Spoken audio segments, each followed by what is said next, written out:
जी अगली कड़ी में आप छिंदवाड़ा से बुलंद आवाज, छिंदवाड़ा से शिवराम तिरकाम, जिन्होंने छिंदवाड़ा की हुकूमत में दम करके रखा है, आप शिवराम तिरकाम दादा।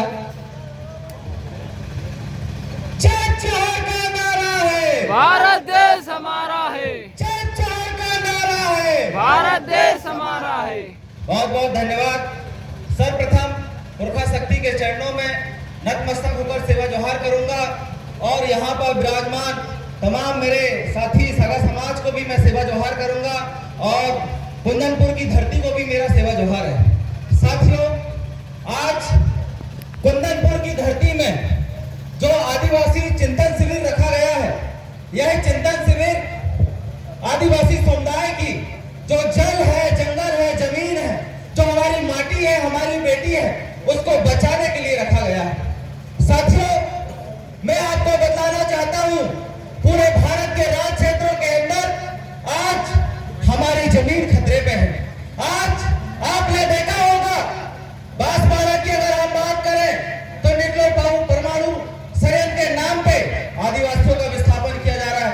यहाँ से अगर आप बात करें मंडला में भी न्यूक्लियर पावर प्लांट बनाया जा रहा है। उसके अगर हम बात करें छिंदवाड़ा जिले के अंदर संगम 1, संगम 2, जामगढ़ भाग के नाम पे आदिवासियों का विस्थापन किया जा रहा है। और एक बड़ा दुर्भाग्य का विषय है हमारे साथ कि बैतूल जिले के अंदर पूरे एशिया का सबसे बड़ा बांध बनाया जा रहा है, जिसमें आदिवासियों का हजारों करोड़ों आदिवासियों का विस्थापन होने वाला है, हजारों लोगों को मारा जा रहा है। ये लड़ाई आज आप यहाँ पर बैठे चिंतन शिविर में आज तमाम लोगों की है।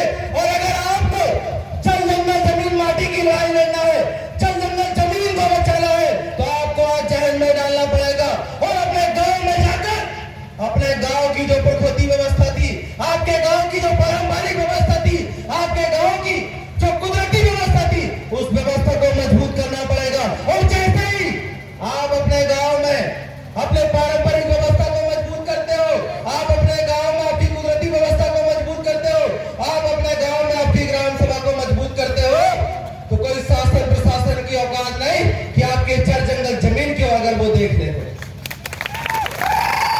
आज आपको समझना पड़ेगा, ग्राम सभा की पावर को समझना पड़ेगा, ग्राम सभा के महत्व को समझना पड़ेगा, ग्राम सभा की ताकत को समझना पड़ेगा। क्योंकि इसी देश की सुप्रीम कोर्ट ने बोला है 18 अप्रैल 2013 वेदांता के जजमेंट में कि न लोकसभा न विधानसभा सबसे बड़ी ग्राम सभा, न लोकसभा न विधानसभा सबसे बड़ी ग्राम सभा। मतलब लोकसभा मतलब प्रधानमंत्री, विधानसभा मतलब मुख्यमंत्री, उनसे भी बड़ा कौन है? आज आपका ग्राम सभा है। और आज हमारी पारंपरिक ग्राम सभा को, हमारी कुदरती ग्राम सभा को, हमारे मुकद्दम पटेल गायता तलवी की ग्राम सभा को तोड़ने के लिए हमारे ही क्षेत्रों में राजनीतिक षड्यंत्र किए जा रहे हैं। राजनीतिक तरीके से नए नए प्रकार के कानून बनाए जा रहे हैं कि आपको ऐसा कानून के तहत आपको जल जंगल जमीन का अधिकार दे दिया गया, वन अधिकार कानून के तहत आपको जल जंगल जमीन का अधिकार दे दिया गया। क्या आपको आज तक मिला अधिकार? क्या आपको अधिकार मिला?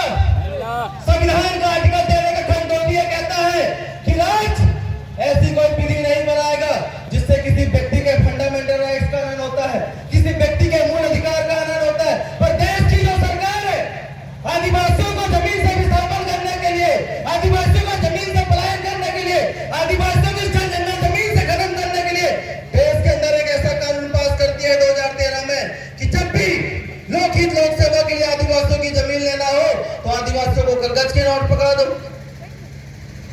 लोकहित लोक सेवा के लिए अगर आदिवासियों की जमीन लेना हो तो उनको नौकरी करने वाली नौकरी पकड़ा दो।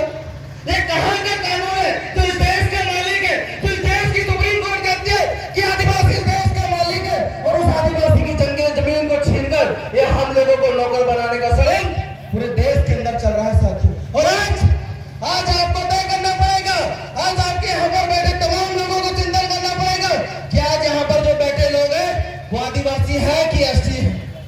आज आपको तय करना पड़ेगा। अगर आज हमारा विधायक भी अगर बन के जाता है, हमारा सांसद भी अगर बन के जाता है, वो आदिवासी के नाम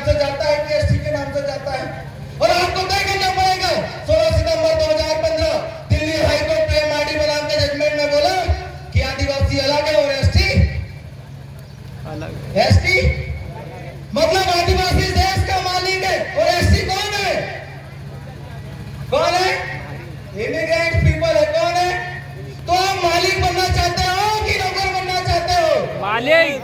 क्या बनना चाहते हो? मालिक। अगर आपको मालिक बनना है, आपको अपना स्वशासन प्रशासन नियंत्रण चलाना है, तो आपके गांव में आपकी पारंपरिक ग्राम सभा मजबूत करना पड़ेगा, गांव में आपके कुदरती व्यवस्था को मजबूत करना पड़ेगा, तभी आप एक मालिक हो। नहीं तो कौन हो आप लोग? नौकर। Immigrants people and citizenship amendment act 2015 ये कहता है कि जितने भी विद्यमान का धारा के 9 जनवरी 2015 का गजट नोटिफिकेशन है, वो ये कहता है कि जितने भी विद्यमान का धारक है वो सब कौन है? भारतीय विदेशी नागरिक है, मतलब बाहर से आने वाले लोग हैं। और बाहर से आने वाले जितने भी लोग थे उनके 7 मिनट घंटा सेकंड जो 1969 में क्या हो गया? खत्म हो गया। और जब इस देश का मालिक, इस देश का शासककर्ता, इस देश का जब अपना स्वशासन प्रशासन नियंत्रण कायम करेगा, तो आप सभी इमिग्रेंट पीपल को इस देश को छोड़कर जाना पड़ेगा। तो हम नहीं चाहते हैं कि हमारा आदिवासी भाई जो आज एसटी बन गया वो बाहर जाए। हम ये चाहते हैं कि हमारा जो आदिवासी भाई है, हमारा जो मूल बीज है, मूल नेटिव है, मूल लाड़ा है, वो हमारी व्यवस्था में आए, हमारी कुदरती रूलिंग व्यवस्था में है, हमारी पारंपरिक व्यवस्था में है, और पारंपरिक व्यवस्था के तहत अपना गांव में अपना स्वशासन प्रशासन नियंत्रण चलाए। आज आपने देखा होगा कि देश के अंदर जब भी लोक सेवा की बात आती है, देश के अंदर जब भी बांध निर्माण करना हो, हाईवे रोड बनाना हो, न्यूक्लियर पावर प्लांट बनाना हो, बड़े बड़े बफर जोन बनाना हो, तो ले लेके आदिवासियों की जमीन पर बनाया जाता है। तो मैं सवाल करना चाहता हूँ, उन शासन प्रशासन के लोगों से कहना चाहता हूँ, क्या आप लोग भिखारी हो? क्या आपके पास एक इंच जमीन नहीं है? तो जब भी देखो बांध बनाना हो तो आदिवासियों की जमीन चाहिए, रोड बनाना हो तो आदिवासियों की जमीन चाहिए, डैम बनाना हो तो आदिवासियों की जमीन है। इससे तात्पर्य होता है, इसलिए 11 जुलाई 1997 में समता जजमेंट आया, उसने कहा कि भारत के राज्य क्षेत्रों में राज्य सरकार केंद्र सरकार की एक इंच जमीन नहीं। अब एक इंच जमीन राज्य सरकार केंद्र सरकार की नहीं, तो जमीन किसकी? जमीन किसकी भैया? आदिवासी। ढंग से बोलो, चिंतन शिविर है। जमीन किसकी? आदिवासी। आदिवासियों की जमीन। इसलिए बोला एक जजमेंट आया, जगपाल सिंह बना मन बना पंजाब राज्य सुप्रीम कोर्ट जजमेंट। क्या बोला कि ग्राम समुदाय को विरासत में मिली समान पड़ती भूमियां किसकी है? ग्राम सभा। किसकी है? आदिवासी की है। किसकी है? आदिवासी। मतलब देश के अंदर चाहे वो नदी की हो, नाला की हो, तालाब की हो, कुआं की हो, बावली की हो, जितनी भी जमीन है वो किसकी है? आदिवासी। पर आदिवासी आज समझ नहीं पा रहा, क्योंकि आदिवासी एसटी का ढोंग लेके घूम रहा है, एसटी का सड़न लेके घूम रहा है। तो सवाल यही खड़ा होता है साथियों कि आज यहाँ पर जो बैठे लोग हैं, मुझे तो लगता है कि आप सब मरे हुए लोग हैं। कैसे लोग हैं? कैसे लोग हैं आप लोग? मरे हुए। मरे हुए लोग हो कि जिंदा लोग हो? मरे हुए। कैसे लोग हो? मरे हुए। आप मरे हुए हो लोग हो कि जिंदा लोग हो? अरे मरे हुए ना। जिंदा लोग हो? मरे लोग है ना। चलो भी डिसाइड हो जाएगा, आप मरे हुए लोग हो कि जिंदा हो।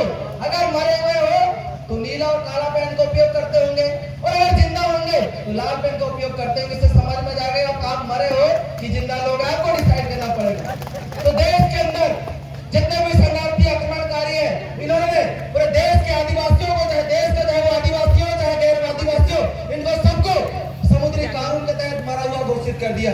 कोस्टिक कोई एक्ट 1666 के तहत जितने भी वर्तमान में विद्वान का डाला गया, ये सब मरे हुए लोग हैं, ये समुद्री कानून से चलने वाले लोग हैं। और समुद्री कानून के तहत चलने वाले जितने भी लोग हैं, जैसे समुद्र में आपने देखा होगा कि जो बड़ी मछली है वो छोटी मछली को खाती है, बड़ा नेता छोटे नेता को खाता है, बड़ा सामाजिक कार्यकर्ता छोटे सामाजिक कार्यकर्ता को खाता है। ये व्यवस्था समुद्री कानून की व्यवस्था। पर अगर आप इसी तरह अगर आप आपकी कुदरती व्यवस्था पे जाते हो, नॉन जुडिशियल व्यवस्था पे जाते हो, तो नॉन जुडिशियल व्यवस्था आपका संरक्षण करती है, पोषण करती है, आपका पालन करती है। तो आपको समझना पड़ेगा कि देश का जो संविधान है, संविधान का आर्टिकल 13 बोलता है इस देश में 2 प्रकार का समुदाय रहता है, एक आदिवासी रहता है, एक गैर आदिवासी रहता है।